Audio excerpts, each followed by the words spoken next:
Good morning, Tubies and Teletubbies. Today we're going to be talking about the fate of a narcissist. Let's get right into it because I don't like, all that talky talk.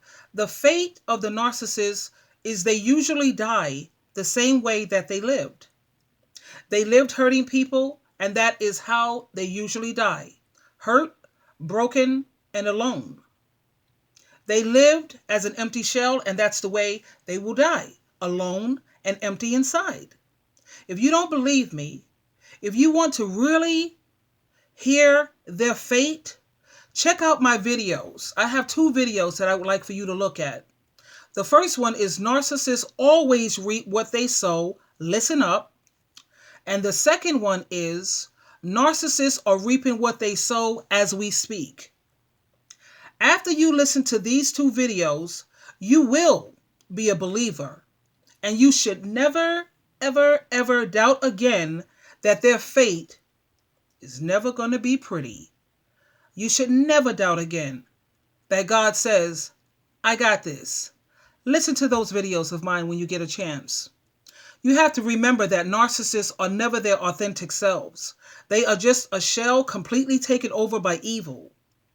Tell all the narcs that you know and all the narcs that have made your life a living hell that you know where they're headed in the afterlife. Most of the narcissists I've known, they have died alone. All the stress the narcissists pass on to their spouse and their loved ones, all of that is going to boomerang right back onto them when they are at their weakest moment. Right when they need people the most, that's when they are going to find that they have no one who really give a damn about them, especially as they age. Now remember, they were good at manipulating people using their appearance. They was confident, they was manipulative, and they had all this supply. But as they get older, the game starts to change. The power they had when they were younger, it really starts to decline the moment they hit, let's say, between 40, 45. By the time they're 60, baby, it's not pretty. As they age, their image and their false facade starts to come to an end. And they are more predisposed to committing suicide. Not that we are hoping for that. Nobody's sitting around here hoping that nobody commits suicide and kill themselves. But this happens at least like a good, I would say 75%. They rather die than for people to see them broken, inferior, and seen as a failure.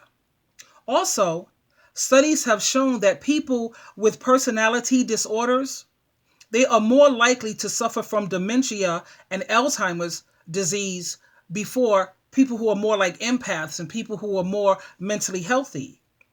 In the end, because they have filled their head with so many lies and they can no longer recognize the truth, it does make sense that they would lose their mind. Since these people have never truly loved anyone, they get into relationships that are more like a transaction rather than like a love relationship. It's more like a transaction. They have to pay people to touch them, or they have to pay people to hang out with them, or pay people to be around them, or they have family members who are just waiting for them to die so that they can inherit their stuff.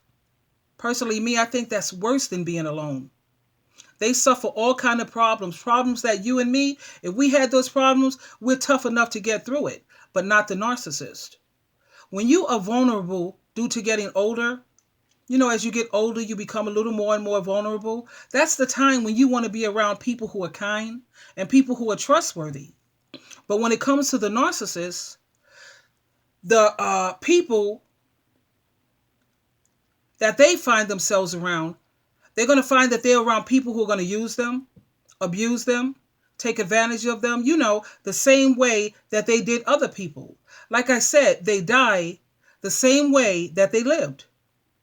Also, they tend to switch. This is what studies have shown also when it comes to the narc. They switch from somatic narcissists to cerebral narcissism in their old age. In other words, they don't want sex anymore. Remember how they sat up there and they cheated on you so many times and they've hurt you and gave you probably STDs, God knows what? Well, it comes a time when they don't want sex anymore. Their relationships turn sterile and platonic. That's horrible when you think about it.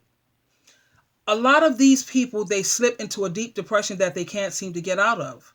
the more they age, the more delusional they become.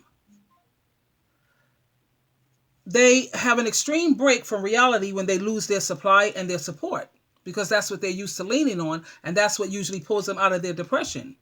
Trying to get them back to reality is extremely hard because their defense mechanism is so deeply ingrained in them. That's when you see them start to shut down. They start to shut down slowly. And when you factor in all the alcohol and the drugs that they abuse, they become nothing but walking disasters. They tend to self-destruct and dig their own sick graves. I know that my first narc, when you look at the videos that I recommend for you to look at, he has dementia now and he's dying alone in a nursing home. No one calls him or visits him except for me. And I do FaceTime with him because he was not a full-blown narc. He really wasn't. But he was still a narc. And he's paying for it. Now, when it comes to him having visitors, I spoke to the nurses in this nursing home, and they told me that no one visits him, and the only person that calls him is me. Now, it's sad, but it's true. So, tubies, never sweat the small stuff, and keep trusting in Jehovah God and Jesus Christ when they say, vengeance is mine, I will repay. It may not happen as fast as you'd like it to happen, but it will most certainly happen. Not that we are praying or waiting for someone's demise, but we do like to see justice executed because it keeps hope alive in us. It keeps hope alive. And it helps you to realize that's okay. You go ahead, because I know where your end point is in the afterlife. It's okay, because I know God got this. Jesus Christ got this. And if anything, we should feel sorry for them to a certain extent.